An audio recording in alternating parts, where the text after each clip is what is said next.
Hello and welcome to the Intel Brief. Today is Thursday, 16 October.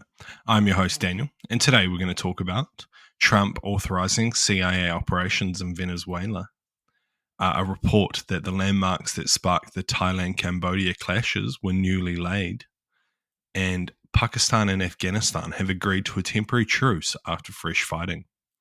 So firstly, US President Donald Trump said on Wednesday that he had authorized the CIA to conduct covert operations in Venezuela. The remarks represented a new escalation in the political conflict between US and Venezuela, as the US continued to strike boats on international waters which have originated from the South American nation. Trump accused the government of Venezuela of trafficking drugs to the US by sea. In a statement, he said, "We are now looking at the land because we've got the sea very well under control. I think Venezuela is feeling the heat," he added. So what? I think the public statement around this is just to scare Venezuela. It's almost certain that the CIA were already conducting these operations and already had authority to. The Trump making a public statement about this isn't for the benefit of the CIA in any way. They don't need any public statements to conduct their operations because it's the nature of their work. This public statement is for Maduro and Venezuela, right? That seems pretty clear. This isn't just some like change in policy. This is to scare Venezuela.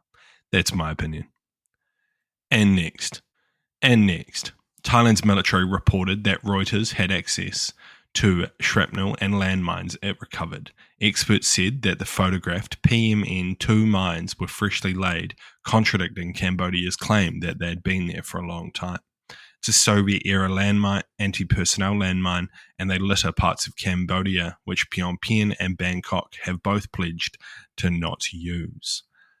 This incident sparked the border clash, which resulted in 5 days of hostilities and led to the deaths of multiple people. So what?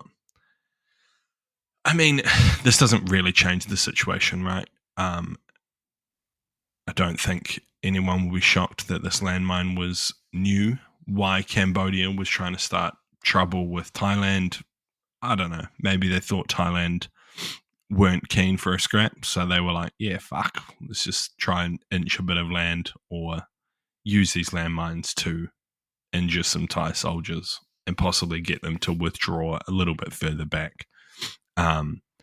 Clearly that didn't work for them. Cambodia was exponentially outmatched in that conflict, and I think it's highly unlikely they'll attempt any further conflict with Thailand, as I think they got the hard end of the stick with that one.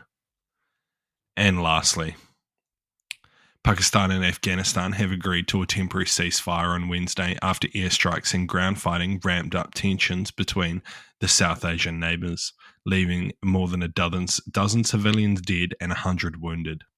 Wednesday's fighting, along with volatile, contested frontier, shattered a fragile peace after dozens were killed in the weekend's clashes, the worst between two Islamic nations since the Taliban seized power in 2021.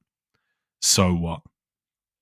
I think those airstrikes kind of scared Afghanistan, like not in the way of like, oh no, we don't want to be airstriked, but like I don't think they thought Pakistan would conduct attacks like that, which they clearly did.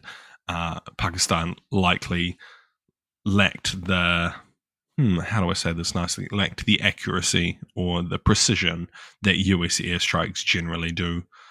So, maybe a little more aggressive in nature, doing bombing runs in their capital city. So, yeah. I don't think the peace will last. I think there'll continue to be border clashes because it's just the nature of the area. If Pakistan's going to get upset that terrorists are hanging out in Afghanistan, then I don't know what they've been doing for the last 25 years. Like, this is what it's all about, mate. Get used to it. So, yeah, I don't know. I can see why they're annoyed, but also, what do you fucking expect? You've backed these terrorists for a long time now. So yeah, I don't know. Game's the game. That's life. Anyway, thank you for listening to the Intel Brief. I've been your host, Daniel, and I'll see you again tomorrow. See you.